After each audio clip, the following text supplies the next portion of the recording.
युद्ध के मैदान में योद्धा के लिए जितना महत्व शस्त्र का है, उतना ही महत्व मोक्ष मार्ग में चलने के लिए एक साधक जो होता है उसके लिए समता का है। जिस प्रकार से शस्त्र से शत्रुओं का संहार कर दिया जाता है, शस्त्र के बिना उस योद्धा का कोई महत्व नहीं रहता है, उसी प्रकार से यदि मोक्ष मार्ग में कोई आगे बढ़ रहा है तो समता के बिना उसका कोई महत्व नहीं। कर्म रूपी शत्रुओं पर यदि विजय प्राप्त करना चाहते हैं तो सबसे पहले हमें समता रूपी हथियार को अपने हाथ में ले लेना है। उसके बिना कुछ भी नहीं हो पाएगा। समता सर्व शास्त्रों का सार बताया विगत दिनों में। इसी आशय की काफ़ी दिनों से चर्चा चल रही है। जब से अंजन गिरी आए हैं, सामायिक पाठ पर ही अपनी चर्चा।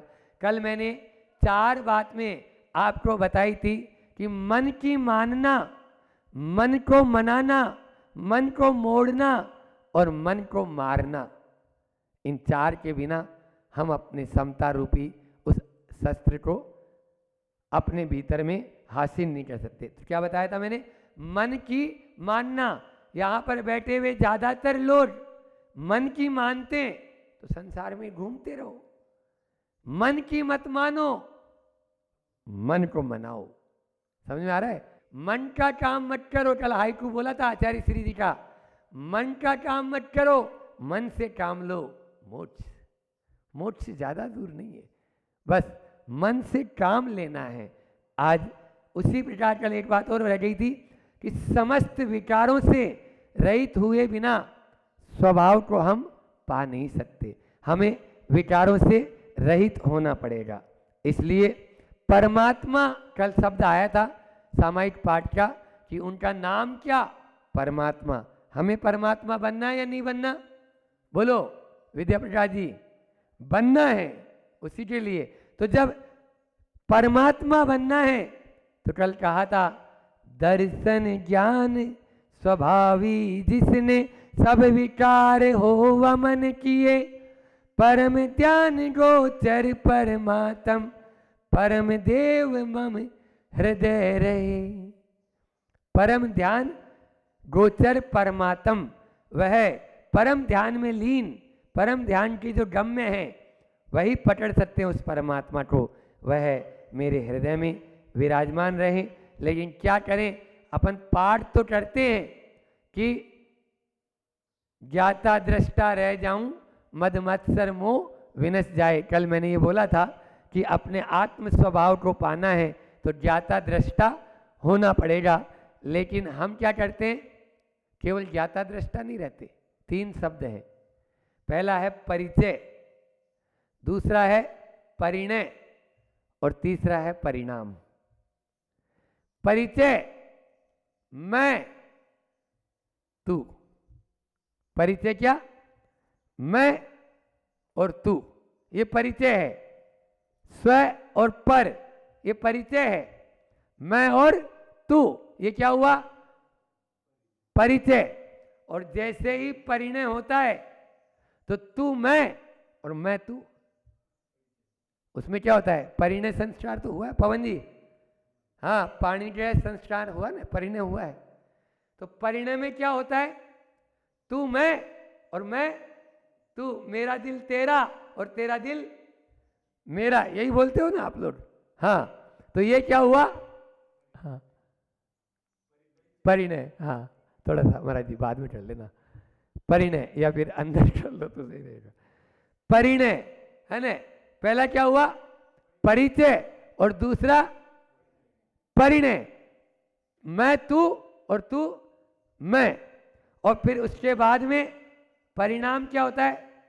तू तू मैं। पहला है मैं और तू, कोई उसमें आप देखिए कोई फर्क पड़ने वाला नहीं। मैं हूं और तू है। पूरा संसार ये तो झलक ही रहा है ना। जो केवली भगवान है, अभी आएगा, केवली भगवान के ज्ञान में भी झलक रहा है ये बात तो। लेकिन वो बस तू है और मैं हूं। लेकिन वहां पर मैं तू और तू मैं वाला नहीं है, परिणय नहीं है। और परिणय जहाँ होता है वहाँ परिणाम तू मैं ही निकलती है।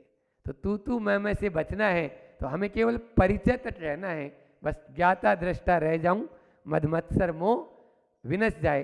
कल ये किया था, आज उसके आगे की बात यहाँ पर बता रहे हैं। आगे क्या है? वही बात है कि कैसा वह परमात्मा है, उस परमात्मा को हम अंतर में, अपने अंदर में बसाना चाहते हैं। पहले हम उच्चारण करते हैं, फिर उसका अर्थ आपको बताऊंगा। निसूदते यो भवदुःख जालम निरीक्षते यो जगदंतरालम यो अंतर्गतो योगी निरीक्षणीय सदैव देवो हृदय ममास्ताम। अब एक बार पहले मैं बोलूंगा, फिर आप उच्चारण करेंगे। निसूदते यो भवदुःख जालम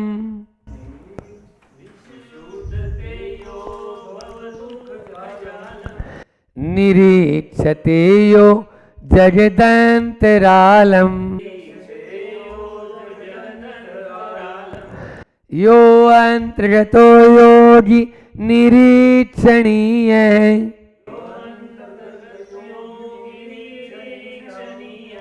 सदैव देवो हृदय ममास्ताम।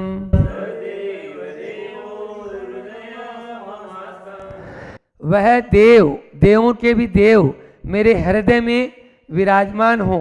कैसे? निसूदते यो भव दुख जालम, यह यानी जो, जिन्होंने संसार दुख, भव यानी संसार, संसार के दुख के जाल यानी समूह, संसार के दुख रूपी समूह को निसूदते नष्ट कर दिया है।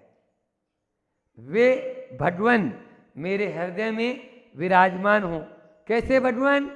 कौन से भगवान? वे भगवान जिन्होंने संसार के दुख रूपी समूह जो होता है उसको नष्ट कर दिया। फिर दूसरा विशेषण क्या बता रहे हैं? निरीक्षते यो जगदंतरालम, जो निरीक्षते यानी देखते हैं। क्या देखते हैं? जगदंतरालम, जगद अंतरालम, संधि विच्छेद कर लो, जगद अंतरालम है ना। जगत यानी संसार, संसार के अंतराल को देखते हैं। संसार के मध्य, अंतराल यानी मध्य, अंतर यानी मध्य में। मध्य में कौन है? इस पूरे के पूरे लोकाकाश में मध्य में क्या है? बोलो। आकाश में मध्य में लोक है। उस लोक को देखते हैं, उस लोक को देखते हैं। अभी अपन ने पहले पढ़ा था ना, इसके पहले ज्ञाता दृष्टा स्वभाव है। तो देखते हैं। क्या देखते हैं? सर्वज्ञ हैं, इस तीन लोक को वो देखते हैं। तीन लोक के समस्त पदार्थों को और उनकी समस्त पर्यायों को देखते हैं। समझ में आया? तो ये क्या हुआ? जगदंत रालम। फिर यो अंतर्गतो, ये तीसरा विशेषण, जो अंतर्गत है यानी आत्मलीन है, अपने भीतर में लीन है, बाहर से उनको कोई मतलब नहीं है, अपने अंतः स्वरूप में स्थित है। और जो फिर अगला है योगी निरीक्षणीय। चार विशेषण है अपने, तो चार ही बातें, वही प्रमाण सारथी वाली जो चार बातें हैं वही यहाँ चार बात हम करते हैं, उन्हीं की उठा के आपको दे देते हैं। सीधी सीधी बात है, क्योंकि अपने पास में तो अपना क्या, जो आचार्य श्री जी का है वो, और जो प्रमाण सारथी ने 10 साल में सिखाया वो, तो ये दो चीज़ें 10 साल इनके साथ, 10 साल उनके साथ, तो 20 साल में जो मिला वो आपको परोस देते हैं, थोड़ा बहुत आपसे ले लेते हैं, तो वो आप ही को आपको दे देते हैं। तो इस प्रकार से यही चीज़, अपना नया कुछ है ही नहीं ना, वो तो उसी कुत्ते पर लेख लिखे हैं सब, नया कुछ देने की जरूरत नहीं है।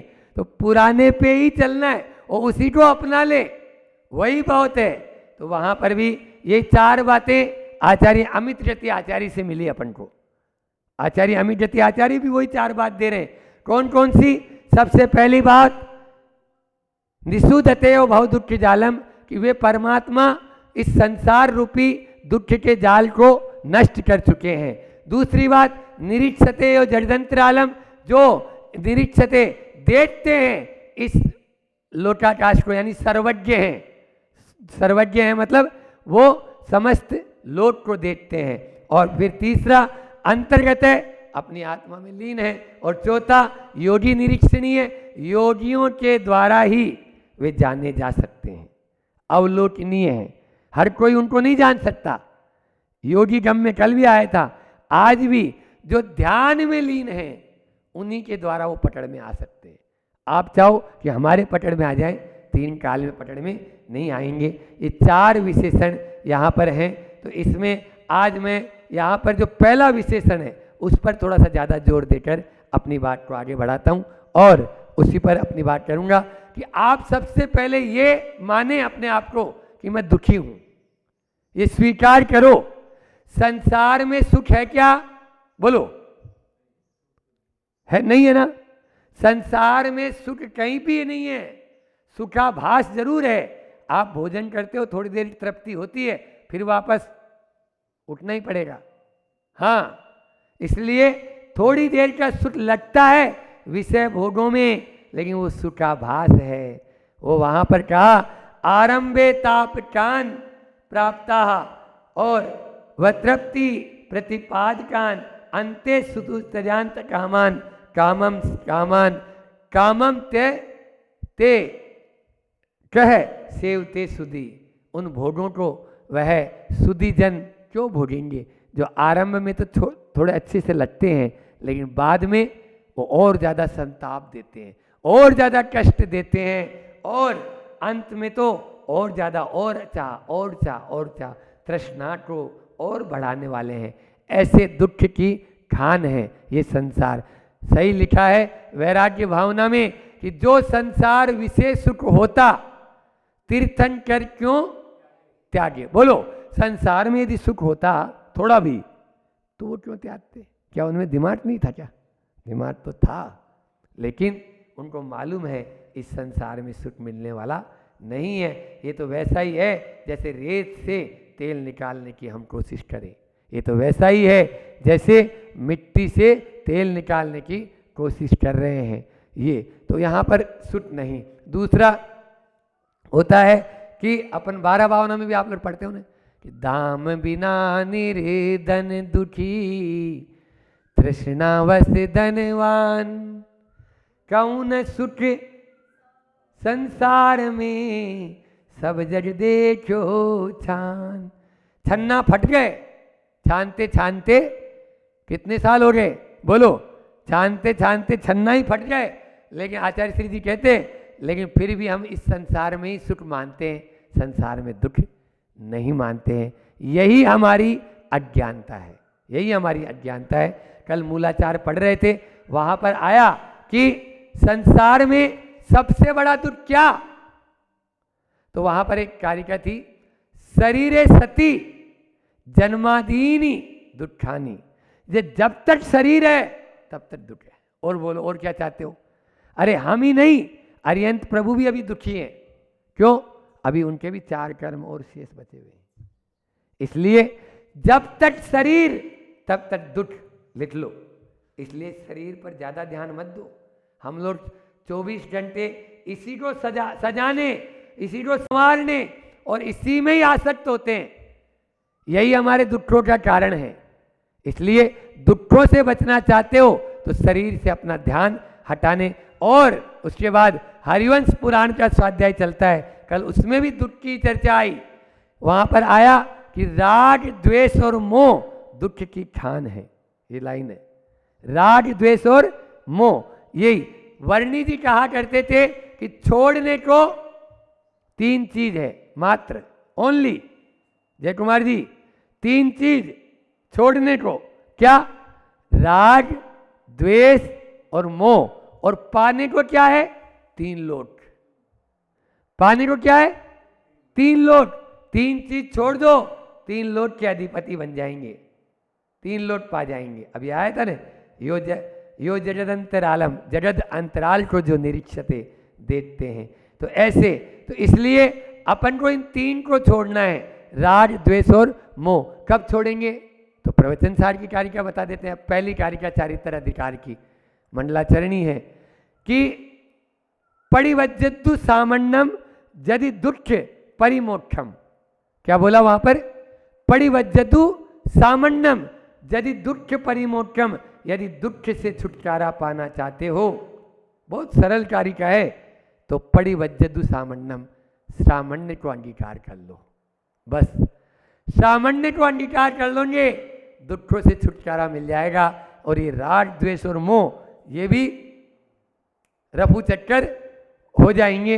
तो इसके लिए हमने आज के 4 शब्द जो तैयार किए वो ये है कि आसक्ति आकुलता और अनासक्ति निराकुलता। लिख लो, जितनी जितनी आसक्ति, क्योंकि आप मुझे मालूम है हमारे कहने से मुनि महाराज बनेंगे भी नहीं, और बन भी जाएंगे तो फिर रहेंगे नहीं। इसलिए मुनि महाराज तो स्वयं अंदर भीतर से बना जाता है, समझ में आ रहा है? बाहर से नहीं, भीतर से बना जाता है। लेकिन क्या कर सकते हैं महाराज? तो 4 शब्द हैं। आसक्ति कम कर सकते हो, नहीं कर सकते हो? आसक्ति घटा सकते हैं। जितनी जितनी आसक्ति कम होगी उतनी उतनी आकुलता कम होगी, और जितनी जितनी आकुलता कम होगी उतना उतना दुख कम होगा। बस दुखों से छुटकारा पाना चाहते हैं तो आकुलता को कम करो, और आकुलता को कम करना चाहते हो तो आसक्ति को घटाओ। लेकिन क्या करें? आसक्ति का नाम ही है आसक्ति है, जा नहीं सकती। आसक्ति का मतलब क्या है? आसक्ति, जो आसक्ति है जा नहीं सकती, उसको बोलते हैं आसक्ति। फिर भी चाहेंगे धीरे धीरे हैमरिंग करो, बार बार हैमरिंग करेंगे। अभी अपन मिलकर बैठे हैं तो उससे, तो आसक्ति आकुलता और अनासक्ति निराकुलता। जितनी जितनी अनासक्ति होगी उतनी उतनी निराकुलता की ओर हम बढ़ते चले जाएंगे। इसलिए राग से विराग की ओर जाना है, राग से विराग की ओर जाना ही निराकुलता है। आसक्ति से छूटना है तो राग से विराग की यात्रा है, और वासना से उपासना की यात्रा है। अभी वासना की ओर ध्यान जाता है, इंद्रियों के जो विषय हैं उधर हम भाग रहे हैं, उनसे मुड़ जाओ, उपासना की ओर चले जाओ। बस उपासना की ओर आ जाएंगे तो हम आसक्ति को छोड़ सकते हैं। और भोग से योग की ओर जाना है। पहले बताया राग से विराग की, फिर दूसरा बताया वासना से उपासना की ओर, और तीसरा बताया भोग से योग की ओर जाना। तभी हम आकुलता से निराकुलता की ओर कदम बढ़ा सकते हैं। आकुलता से हम निराकुलता की ओर कदम बढ़ाएं, तभी हमारे लिए दुखों से, जिस प्रकार से भगवान ने समस्त दुखों के समूह को नाश कर दिया, वैसे ही हम भी नष्ट कर सकते हैं। हाइकू आज का बहुत अच्छा है। हाइकू, गुरु जी का हाइकू गंभीर अर्थ को लिए हुए रहता है, उसको समझना थोड़ी टेढ़ी चीर होती है। इसीलिए महाराज मेरे से आके बहुत लोग पूछते हैं, महाराज जी हाइकू का अर्थ क्या होता है, या आप थोड़ा समझाए को। तो हम भी रोज प्रवचन के उपरांत एक हाइकू इसीलिए ले लेते हैं कि भैया सबको समझ में आ जाए। आप उसको समझने की कोशिश करोगे, क्योंकि उसको पढ़ना ही समझना है। ये भी एक लिख लो, हाइकू को जो पढ़ना है ना वही समझना है, उसमें कहाँ रुकना है और कहाँ जोड़ना है। जैसे कल मैंने बताया था ना, चिपको मत छोड़ो और चिपको मत छोड़ो। अब कितना अंतर हो गया, रात दिन का अंतर हो गया। एक में संसार है, एक में मोक्ष। चिपको मत छोड़ो और चिपको मत छोड़ो, तो यहाँ पे मोक्ष की प्राप्ति हो जाएगी। ऐसे ही आज का हाइकू है, गंध सुहाती, गंध सुहाती निम्ब पुष्पों की, निम्ब पुष्पों की स्वाद उल्टी कराता, स्वाद उल्टी कराता। नीम के जो पुष्प हैं, नीम की जो निमोली है, भजन में पढ़ते हो ना कि नीम की निमोली माने प्यारी लागे, तो उसकी गंध बहुत अच्छी लगती है। गंध तो सुहाती है। संसार की जितनी चकाचौंध है, संसार की जितनी इंद्रियों के विषय हैं, संसार में जितनी वासनाएं हैं, ये दूर से लुभावनी लगती है। गंध सुहाती निम्ब पुष्पों की, स्वाद उल्टी कराता। आप लोग स्वाद लेने में लग गए, वो स्वाद उल्टी करा देगा। यदि उनका उपभोग करोगे तो आपके लिए वह संसार में मिटाने वाला हो जाएगा, संसार में गिराने वाला हो जाएगा।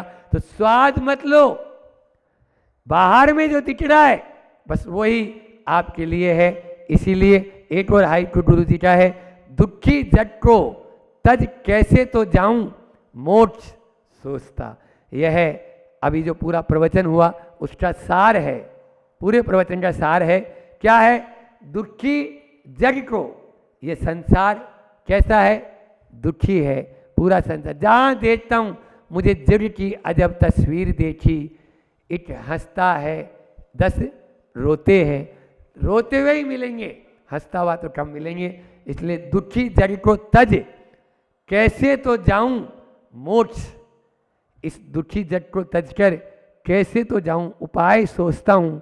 बस हमेशा यही विचार करता हूँ, कैसे तो जाऊं मोक्ष सोचता। बस उसी में अपना भला है कि इसी का नाम है संसार भावना। संसार की भावना यही है कि संसार में हर जगह दुख ही दुख है, सुख कहीं है नहीं है। सुख है तो केवल मात्र प्रभु के चरणों में है। प्रभु के चरणों को पकड़ लो, हम भी प्रभु बन जाएंगे। बने, इसी भावना के साथ मैं अपनी वाणी को विराम देता हूँ। बोलिए अहिंसा परमो धर्म की। आचार्य गुरुवर विद्यासागर जी महामुनि। अपनी चर्चा नासिक रोड पर चल रही है और ना कहने से ही पाप कर्मों का हनन होगा, से सीखने से ही पाप कर्मों का वमन होगा, से कष्ट सहने से ही पाप कर्मों का गमन। याद तो कर लो, अपन रोज तो रिपीट कर रहे हैं, याद तो हो जाना चाहिए नासिक रोड वालों को। नासिक रोड की बात, रोते रहने से ही पाप कर्मों का दहन होगा और डर से डरने से ही पाप कर्मों का शमन होगा। अपनी बात चल रही थी सीखने की बात, और सीखने से हमने कहा था कि हमारे धर्म का सार तत्वार्थ सूत्र जैसे महान ग्रंथ है, सिखाइए और मरने का हुनर भी सिखाया है, उसे हमें बहुत अच्छे से करना, इसकी बात करी थी। सीखेंगे नहीं तो जीवन में हो रहे पापों को देखेंगे कैसे, सीखेंगे नहीं तो जीवन में हो रहे पापों को देखेंगे कैसे। और हमने आपको ये भी कहा था कि साथ साथ में सहस नाम का चमत्कार भी आपको बताया था, किस प्रकार का वो पाठ है, उसके कितने सारे चमत्कार हैं अपने जीवन में। और भी बताया था कि आपने अपने जीवन में पूजन सीखी कि नहीं और पूजन सिखाई कि नहीं, क्योंकि वो पूजन सीखी और सिखाई है तो जो जिसको सिखाई है उसका जिंदगी भर का क्या मिलता चला जाएगा, कमीशन आपको मिलता चला जाएगा। और फिर उसके बाद आपसे मैंने ध्यान की बात करी थी कि जितनी भी अच्छाई और जितने भी सद्गुण एकमात्र ध्यान में है, ध्यान की प्रक्रिया से सब कुछ मिल जाएगा। शांति, एकाग्रता, आपके जीवन में प्रेम, स्नेह, वात्सल्य, करुणा, उदारता, परोपकार, सरलता, सहजता, सहनशीलता, सब कुछ आते चले जाएगा मात्र एक ध्यान की प्रक्रिया से। और उसमें एक बात कल रह गई थी, सीखना है तो एक रह गया था, समय अपना हो गया था। तो एक हम हर चीज़ सीखते हैं। मान लीजिए आप व्यापार कर रहे हैं तो व्यापार करने के लिए आपको सीखना पड़ता है ना, जाना पड़ता है कौन सा क्या ग्राहक है, किस प्रकार की वो मांग रखता है। आप सामने वाले के चेहरे को देखकर समझ जाते हो, उसको देखकर समझ जाते हो कि इसको किस प्रकार से हमें ट्रीट करना है, किस प्रकार से इसे अपने हिसाब से इसको माल सेल करना है। ये पूरी जानकारी, ये पूरा सब कुछ क्यों है, मैं पूछना चाहता हूँ। ये ऐसा क्यों होता है कि आप उसको देखते ही समझ जाते हो कि इसकी ये भावना है, इसको ये चाहिए। क्या कारण है उसका? उसका कारण है आपकी रुचि, आपके अंदर जो बैठी रुचि है, आपकी इच्छा है कि नहीं किसी भी तरह से मुझे ये माल बेचना है, किसी भी तरह से मुझे ये माल उसको उसके सिर पर मारना ही मारना है, ये आपकी भावना रहती है। तो आप बिल्कुल उसके अनुरूप रहते हैं। उसी प्रकार से आप ये बताओ, ये तो हो गया गृहस्थ की बात, ये तो हो गई व्यापार की बात, ये तो हुई संसार की बात। लेकिन साधु जब आपके घर पर आता है, आपके घर पे एक ही बार तो आता है, वो किस लिए आता है? आपके बुलाने से तो आता है, पर किस लिए आता है? आहार के लिए आता है। अब वो आहार की वो जो प्रक्रिया 24 घंटे में एक बार होती है, तो उस एक बार की प्रक्रिया में हमें सीखना चाहिए कि साधु के चेहरे से कि कब क्या चाहिए। इतना जब हम पूरी रुचि के साथ हम अपनी दुकान को बहुत अच्छे से चलाते हैं तो वो काय की दुकान है, वो पुण्य की दुकान है। वो काय की दुकान है, वो पुण्य की दुकान है। उस पुण्य की दुकान पर आपको देखना पड़ेगा कि कब महाराज जी क्या चाह रहे हैं। महाराज जी तो मांगेंगे नहीं, और ना महाराज जी उठाएंगे अपने हाथ से, ना महाराज जी संकेत करेंगे अपने हाथ से। ये जरूर है कि प्रतिकूल चीज़ हो, जबरदस्ती कर रहे हो तो संकेत कर देंगे, ज़्यादा से ज़्यादा पानी के लिए इशारा कर देंगे, ज़्यादा से ज़्यादा सौंप के लिए इशारा कर देंगे, बस बस हो गया भैया सौंप दे दो। इसके बाद तो इशारा करते नहीं। लेकिन ये कर्तव्य किसका है? आपका है।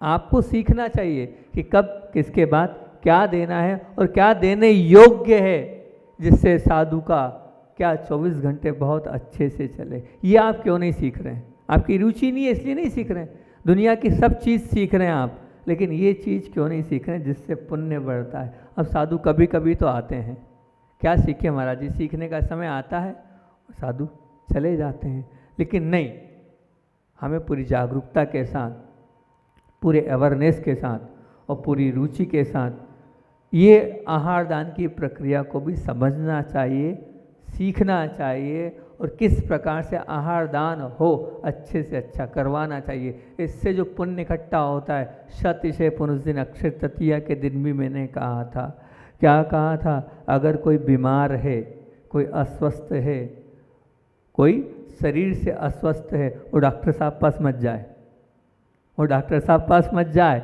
वो क्या करे?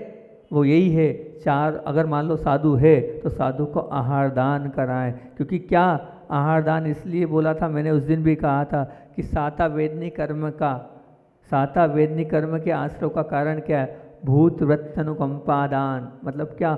वृत्तियों को दान देने से क्या होता है? साता वेदनी कर्म का बंद होता है। इनकी गोली डॉक्टर साहब की जब काम आएगी, जब साता का उदय होगा, नहीं तो हजारों गोली खा लेना, कुछ नहीं होने वाला डॉक्टर साहब की, ठोले साहब की गोली खाने से। जब साता का उदय होगा तभी होगा। और साता का उदय कब होगा? जब आप साता के उदय वाले कार्य करोगे, उसमें आहार दान, दूसरे नंबर पे भूत वृत्त अनुकंपा दान, वृत्तियों को दान देना। वृत्तियों को दान दोगे तो साता कर्म का उदय आएगा। साता मतलब सुख, सुख सबको चाहिए ना। सुख प्राप्ति का उपाय है आहार दान देना। लेकिन कैसा आहार दान? ताकि वो साधु का जो आप आहार करा रहे हो उससे उसकी साधना बहुत अच्छे से चले। तो आपको पूरे अवेयरनेस के साथ, पूरी जागरूकता के साथ इस प्रक्रिया को भी सीखना चाहिए, समझना चाहिए और प्रयास करना चाहिए। हर कार्य सीखने से आते हैं। जरूरी नहीं कि साधु बनोगे तभी सीख पाओगे, नहीं। एक सदगृहस्थ है, उसका वो कर्तव्य है, उसको करने योग्य कार्य है, वो सीख कर अच्छे से आहार कराए, जिससे साता का तो बंद होएगा और साथ में उसके जीवन में सुख की प्राप्ति भी आती चली जाएगी। और फिर अपनी बात आ रही हैगी नासिक के क से। क्या है क से? कष्ट सहने से ही पाप कर्मों का गमन होगा। कष्ट सहने से ही पाप कर्मों का गमन होगा। मतलब सहना अपने आप में एक बहुत महत्वपूर्ण चीज़ है। मतलब सहनशीलता सीखने के लिए शत्रु सबसे अच्छा शिक्षक है। क्या बोल रहा हूं मैं? सहनशीलता सीखने के लिए शत्रु सबसे अच्छा शिक्षक है, क्योंकि शत्रु ही हमें कष्टों में डालता है, और जब कष्टों में डालता है तो हमें अपने आप सीखने को मिलता है और सहन करने को मिलता है। इसलिए वो सिखा रहा है सहनशीलता की परिभाषा। उस पर आदर ध्यान नहीं करना है, उस पर कुछ नहीं सोचना है, कुछ भी विचार हमें नहीं करना है। एक बहुत अच्छा आपसे बात करता हूँ आपके बीच में। मकान जितना बड़ा होता है उतना बड़ा शायद दरवाज़ा नहीं होता है, नहीं होता ना। मकान तो बहुत बड़ा है, मंदिर बहुत बड़ा है, दरवाज़ा इतना बड़ा है क्या? नहीं है। दरवाज़ा जितना बड़ा होता है, दरवाज़ा जितना बड़ा होता है उतना बड़ा शायद ताला नहीं होता, ताला छोटा होता है। और ताला जितना बड़ा होता है उस ताले की खोलने वाली जो चाबी है वो बहुत छोटी होती, बहुत छोटी होती ना। मतलब उसके बावजूद भी वो मकान, वो दरवाज़ा, वो ताला, उन ताले से भी सबसे अधिक शक्तिशाली कोई चीज़ है तो वो क्या है? चाबी। वो चाबी शक्तिशाली है। मतलब चाबी एक बहुत बड़ा संदेश हमारे बीच में दे रही है। यदि तुम मोक्ष के घर में प्रवेश करना चाहते हो, मोक्ष के घर में प्रवेश करना चाहते हो, तो सबसे पहले तुम्हें सद्गति का दरवाज़ा खोलना होगा। काय का? मोक्ष में जाने के लिए दरवाज़ा कौन सा खोलना होगा? सद्गति का दरवाज़ा खोलना पड़ेगा। और सद्गति का दरवाज़ा खोलने के पहले तुम्हें उसमें जो लगा है ताला, काय का? समाधि का ताला खोलना होगा। समता का जो ताला है वो खोलना पड़ेगा, सहजता का जो ताला है वो खोलना पड़ेगा। और समाधि और सहजता और सरलता का ताला खोलने के लिए तुम्हें चाबी कौन सी रखनी होगी? सहनशीलता की चाबी अपने पास रखनी पड़ेगी। जब तक सहनशीलता की चाबी नहीं होगी तब तक वो समता का ताला भी नहीं खुलेगा, और जब तक समता का ताला नहीं खुलेगा तो सद्गति का दरवाज़ा भी नहीं खुलेगा, और जब तक सद्गति का दरवाज़ा नहीं खुलेगा तब तक मोक्ष की यात्रा नहीं होगी। मोक्ष की यात्रा के लिए चाबी होना चाहिए। वो चाबी क्या है? सहनशीलता। बहुत महत्वपूर्ण गुण है ये सहनशीलता। जिसके पास ये गुण है, मतलब क्या? सहन किए बिना संस्करण नहीं भोगा, ध्यान रखना, कल्याण नहीं होगा। पीड़ा सहन किए बिना पुरस्कार कभी नहीं मिलता, ध्यान रखना। कष्ट सहे बिना कायाकल्प नहीं होता। याद रखना बहुत अच्छा कि सामना करने वाला शायद कुछ गवाता है, सामना करने वाला शायद कुछ गवाता है, पर सहन करने वाला तो कमाई ही कमाई करता है, पुरस्कार ही पुरस्कार करता है। सामना करने वाला जो है वो हो सकता है कुछ गवाएगा, लेकिन जिसने अपने जीवन में सहन किया है और सहनशीलता को अपने जीवन में आत्मसात किया है, वो हमेशा प्राप्त करेगा, उसको प्राप्ति ही मिलनी है। अप्राप्ति का वो भागी नहीं बनने वाला। ये बात निश्चित तौर से मान के चलना, बिल्कुल मान के चलना। एक बात और, यहाँ इस जगत में अनेक लोग, अनेक आत्माएं हैं जिनके सिर पर 1 रुपये का भी कर्जा नहीं हो। शायद यहाँ भी बहुत सारे लोग बैठे होंगे जिनके ऊपर शायद किसी को कुछ नहीं देना हो, बिल्कुल निर्विकल्प होकर बैठेंगे, 1 रुपये का भी उनके ऊपर कर्जा नहीं होगा। पर ये संसार में बहुत सारी ऐसी आत्माएं हैं, चाहे वो तीर्थंकर हो, चाहे वो गणधर हो, चाहे वो चक्रवर्ती हो, चाहे वो राजा हो, चाहे महाराजा हो, चाहे सेठ हो, कोई भी हो, ऐसी अनंत आत्माएं हैं जो कर्मों का कर्जा सबके ऊपर है कि नहीं? सबके ऊपर है ना। रुपए का कर्जा नहीं होगा, लेकिन कर्मों का कर्जा तो यहाँ पर जितनी आत्माएं बैठी है लगभग सभी के ऊपर कर्मों का कर्जा होगा। अब वो कर्मों का कर्ज ना हो, और वो भी कैसे? अब उस कर्मों को आपको चुकाना है और उस कर्मों को आपको अलग करना है। तो उस कर्म को चुकाने का श्रेष्ठतम उपाय क्या है? सहन करते रहो। क्या है? सहन करते रहो। जितना आप सहन करोगे उतने कर्मों का क्या हो रहा है? गमन होता चला जाएगा। कष्ट सहने से ही पाप कर्मों का गमन होता है। जो सहन करता है उसी के कर्मों का गमन होता है। शास्त्रकारों ने, भगवंतों ने, आचार्यों ने यहाँ तक शास्त्र में लिखा है कि जो आत्मा सबका सब कुछ प्रसन्नता पूर्वक सहन करती, वो आत्मा सर्व आराधक है। जो आत्मा सबका से तात्पर्य समझ लेना, मैं सबका इसलिए बोल रहा हूँ, आप अपने वालों की बात को सहन कर लेते हो, लेकिन जो दूसरा होता है ना, उसकी बात आपको सहन नहीं होती। वो अपने वाले की बात इसलिए सहन होती है क्योंकि वो मेरा अपना है, उससे मुझे प्रेम है, उसकी बुराई भी मुझे सहन है। वो अपशब्द भी बोल देगा तो वो गाली नहीं लगती, वो कुछ भी कह देगा तो मुझे पसंद है, पर बाकी दूसरा कह दे तो फिर क्या होता है आप समझिए। इसलिए मैंने सबका लगाया। सबका सब कुछ प्रसन्नता पूर्वक सहन कर ले, जो आत्मा सहन कर लेती है वो आत्मा सर्व आराधक है। सर्व आराधक से क्या तात्पर्य? उसकी आराधना आज नहीं तो कल होनी ही होनी है, ये मान के चलना डेफिनेट है, वो सर्व आराधक है। हम वास्तव में यदि कर्म मुक्त बनना चाहते हैं, कर्मों का गमन करना चाहते हैं, तो सहन करते रहने में मिलने वाले जितने भी प्रत्येक अवसर हैं उनका लाभ उठाते चलो, उनका लाभ उठाते चलो। सहन करने का मौका मिला है पुण्य है आपका कि सहन करने का आपको मौका मिला है, छोड़ो मत और आप सहन करते चलो। सहन करते चलोगे तो ये बात निश्चित मान के चलना कि आपके कर्मों की निर्जरा हो रही है। लेकिन जब स्थितियाँ ऐसी बनती है, परिस्थितियाँ ऐसी आती है, तो ये बात महाराज जी सिर्फ प्रवचन में अच्छी लगती है।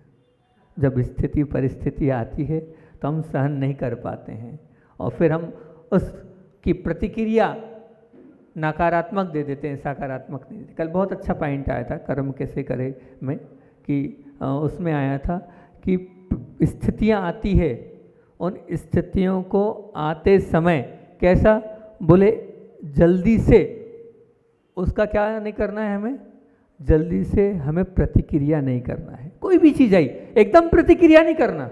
अगर आप चाहते हो हमारे कर्मों का बंध नहीं, बहुत परफेक्ट बात बोली, कोई भी वस्तु, कोई भी स्थिति, कोई भी परिस्थिति बनी है, एकदम जल्दबाजी में प्रतिक्रिया ना करें। और प्रतिक्रिया करना भी पड़े तो क्या बोला था उसमें, सकारात्मक और रचनात्मक हो। करना भी पड़े तो क्या, सकारात्मक और रचनात्मक हो। हमें करना भी पड़ रहा है, एक प्रतिक्रिया परिस्थिति बन रही है, तो उस प्रतिक्रिया में हमारे अंदर की थीम क्या होनी चाहिए, सकारात्मक होनी चाहिए और रचनात्मक होनी चाहिए। तो प्रतिक्रिया करना, तो वो प्रतिक्रिया हमारे जीवन में कार्यकारी होगी, अन्यथा कार्यकारी नहीं होगी। हर आत्मा यहाँ पर है और हर आत्मा को ये परिस्थिति पल पल पर मिलती चली जाती है और मिलती है। अब वो स्वयं के ऊपर है। कल ये बात भी यही थी कि जरूरी नहीं है कर्म बंधे हैं, सबके कर्म बंधे हैं, या कोई ऐसा नहीं जिसके कर्म नहीं बंधे, सबके कर्म बंधे हैं। क्या वो कर्म जितने बंधे हैं आप लोगों के, वो सब कर्म वैसे ही भोगने पड़ेंगे जो बंधे, क्या वैसे ही भोगने पड़ेंगे? नहीं। अभी का वर्तमान का पुरुषार्थ है आपके पास, तो वर्तमान के पुरुषार्थ में अगर आप गाफिल नहीं होते हैं तो अभी जो कर्म आ रहे हैं वो कर्म आएंगे तो, लेकिन वर्तमान के पुरुषार्थ से उन कर्मों को क्या कर लोगे आप, शमन कर लोगे। उन कर्मों को क्या कर लोगे आप, डाउन कर लोगे। उनकी जो कैपेसिटी है उस कैपेसिटी को क्या कर लोगे, बिल्कुल न्यूनतम पे ले आओगे। ये आपके वर्तमान के पुरुषार्थ से, बस अभी कि उन जो निमित्त मिले उनमें आपको गाफिल नहीं होना, उनसे प्रभावित नहीं होना है। उन जो निमित्त मिले हैं उनकी तरफ झांकना नहीं है, बल्कि अपने स्वयं के परिणामों की तरफ झांकते हुए और सकारात्मक भूमिका से और रचनात्मक भूमिका से अगर आप उस पर लड़ाई करेंगे तो निश्चित तौर से बहुत अच्छा आएगा।